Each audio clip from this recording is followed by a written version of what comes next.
What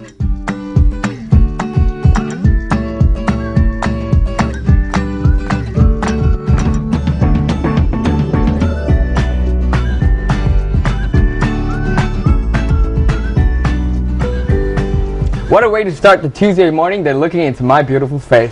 Hello, I'm Jason. This is Sam, the most gorgeous woman I've ever seen. I know, Really? You know what, I'm trying to sell this thing on TV, but I feel good all of a sudden today because we're talking about tennis. Which is one of my, I like the sport. I tend to watch it a lot. And I can't believe we're finally talking about it on MTV Sports. Exactly, especially since MTV Sports now has the Roland Garros every day starting from around 2:30, I think, and we will be going on till the 9th. So there's a Roland Garros to look forward to, and so we've decided on JMSL today to dedicate the day to tennis. Now, for those of you who are not such big tennis fans, don't switch off yet, because there's a lot of things that you can learn, because we have some real stars of the tennis scene here in the studios with us, which brings me to our very first guest, which is the president of the Sri Lanka Tennis Association, Mr. Iqbal Binisak. So thank you so much for joining us today, because we have a lot of questions about tennis. There's a lot of things that we have to cover, and we really wanted to know what the Sri Lankan tennis scene is and what happens really in tennis in Sri Lanka, because we hear so much about cricket and rugby and all these other sports, and there's not enough exposure, I feel, that's given to tennis. So we really wanted to focus on tennis in Sri Lanka on GMSL today. And our first question is, he was telling us, Jason, remember? Good morning, by the way. Yes, exactly. I forgot that. Good morning, dude. I forgot to say good morning. I just went straight off there. I'm so sorry. So you were telling us that tennis has actually been in Sri Lanka for a very long time, and a very special year is coming up very soon. So please tell us about that. Well, we are hoping to... Good morning. Yes, good morning. We are hoping to celebrate the centenary year in 2015. I see. And it would be 100 years for tennis in Sri Lanka. Okay. And firstly, I would like to thank MTV for giving us the opportunity and getting involved with tennis and helping us to develop this game. Of course. So I must say thank you very much to you once more. And let's hope it's going to be more and more tennis coming in your news. Yes. And also a lot of publicity for tennis. We are hoping to celebrate the centenary year in 2015. Okay. We have another 1.5 years more for that. Are there any special events that's planned for this? We are planning a lot of things for the centenary. We are also looking at having the ITF AGM. What is the ITF? ITF is the International Tennis Federation annual general meeting, where we could host it in Sri Lanka. I see. So ITF is basically, the AGM is the biggest... it's the biggest... for the officials, the biggest event that happens for the officials. Yes. Okay. So we are looking at hosting the ITF AGM. Okay, so what kind of decisions are made there? Is it like where the French Open will be, when it will be held? What is it?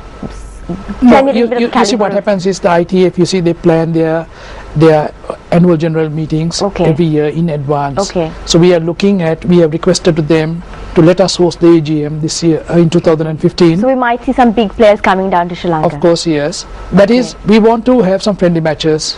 Okay. So we can't afford to still have a tournament, ITF tournament here. Pause for 1 second. Yes. Is Maria Sharapova going to be here in Sri Lanka? I don't know. I think a lot of you are looking forward to her. I'm pretty sure that's what's running through every guy's mind as soon as he said big players. I'm like, yeah, I'm so gonna be there. But we are trying to get a couple of top players at least to come here and play some exhibition matches. Yeah. I mean, don't get me wrong. That won't be that would be one reason why I want to come. But the biggest contributing factor would be because I want to watch it, not because just she's coming. But anyways, you were saying, yeah. And yes, so we are having the AGM this year in Paris, and I would be going for that at the ITF. And there we have some others also who are coming from Sri Lanka here, and we would like to request the ITF to give us the opportunity to host the ITF AGM in Sri Lanka in 2015. Brilliant. It's a big thing. It's a very big event, and there will be more than 120 countries officials participating in the AGM. We are looking at a lot of things, like having some friendly matches here at the time, and many other things planned, for this event. So that brings me to my next question. basically, like for example, in cricket we have the T20s that happen, and we have the test matches, so they have their usual calendar that's very well publicized. So if you could tell us a little bit also what the tennis calendar holds for the players. We have, for a year, we have over 20 tournaments, ranking tournaments being conducted right around the country. All right. We have the Colombo, we have Bandaravilla, we have a tournament in Negombo, in the Nuwara Eliya, Patiklo. I see. Okay. Many places. Okay. We have a lot of tournaments. We have over 20 tournaments for a year. I see. And most of the players take part in this tournament, and they get ranking points. Okay. And that is how they play for the country when they're ranked. And you become a top player then when you start winning tournaments, and then you're selected to represent the country. Okay, so what is the development process like for players? We have a lot of developments which we have started right now. Okay. The under-10s. Okay. Under-10s, we have a company called Viatek Babak this year, and Hydro Alliance sponsoring the under-10 tournaments this year.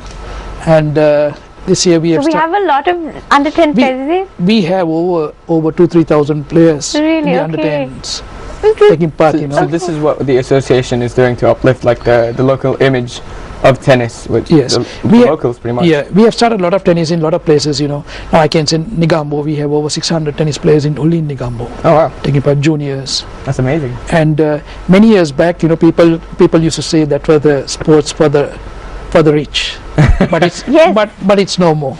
I see, but that prejudice is still very strong. People think it's a very elitist sport. No, a lot of people must be still thinking like that. But when you see our top players today, they're all very poor children. We're giving them rackets, shoes, a lot of sponsorship, a lot of things have been given to them. And today I can say that one of the junior girls, the number one, is a very poor girl. Even in the boys, we have some top players. Very poor, and they're all from the outstations. Yeah, getting into like the kids, how do you think like the Sri Lankan players, the kids, how do you think they play? Like, do you think they would actually, I don't know, go in the close future, go up there, climb up that ladder of tennis, go all the way to the Grand Slam tournament? Well, that's a long way ahead. But at least what I should say is, at least our Davis Cup team is doing well. Yeah. Now, we have to have a start at some point. The Davis Cup team this year, we played Lebanon, we won against Lebanon, and they're the first time in the history that we have been in Group 2 for 3 consecutive years. And we are looking at getting into Division 1 next year. It's a difficult task, but if there's will, there's always a way. Sri Lanka has a way, and I know that Sri Lanka is going to make it. Definitely. And what are we missing in terms of why has it taken us so long to get there? Is there anything that we need to do for the players? You see the training, the facilities. We have a lot of things, and also the exposure. Okay. We got to send our players to other countries. Yes. To take part in these tournaments. Right now we have a few of them who are taking part, and that's good news for Sri Lanka, I should say. And these guys are also sent through the Tennis Association, or some of them go on their own and play. Okay. Some of them, now we have started a scheme where we are identifying some of the top players, and we are sending them for training abroad. I see. Yeah. Tennis is a well-paying sport, so I'm told. Like, how does that affect the Lankan players? In the sense, you see, what happens is we need a lot of training to get to the top itself. We have one good player who's Harshana Godamana right now, who was ranked in the top in the men's event. And like that, we have a few other youngsters who are coming up now. It takes a little time, because you see what happens is tennis in Sri Lanka, you reach a certain standard and then you stagnate at that standard. You got to go out of the country when you're 13, 14, you need a lot of exposure. And that's how you come up, And we have a couple of players now who are doing that thing. Of course, we help them in whichever way possible, but they try to do it on their own also, That's right. Certain things. Okay. And so you could tell us a little bit about the Davis Cup, that the players that went from Sri Lanka. Yeah, that was it was really nice, because after the close contest we won against Lebanon. It was really nice to get to the very difficult matches which we won. And we before that we played against Pakistan, another top team. We lost to them 3-2. was a very close match. I see. And unfortunately, if you won that thing, maybe you would have been in Division 1. I see. You would have played for... Okay. Yeah. Were you there, like literally there when we were playing? I was with the team. All right, let me ask you this question. I'm curious. All right, so I know that tennis is a bit of a quiet game. Like you see, people are like just focusing. Yeah, on and everybody's eyeballs just go like that.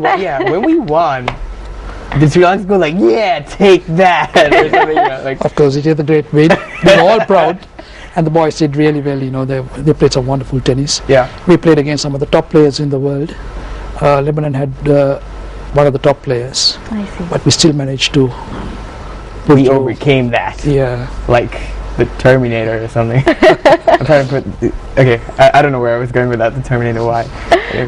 We are also doing a lot of developments now with the juniors. Okay. We have started tennis in Batiklo. Batiklo is going on. I see. Jaffna. And the facilities for these, like the courts that are required, because from what I understand, there's different types of courts that it's played in. How does that work in Sri Lanka? Do we have the clay courts and the... No, we only have the clay courts. Okay.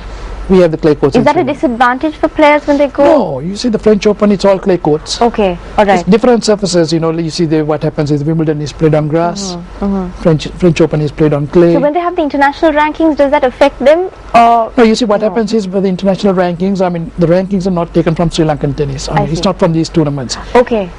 This is from the players who are taking part in the tournaments abroad. And that's how they come to the top from there, Okay, so talking about world ranking players, we have two extremely talented sportsmen who's going to join us after the break. So we will see you on the other side with two very talented tennis players.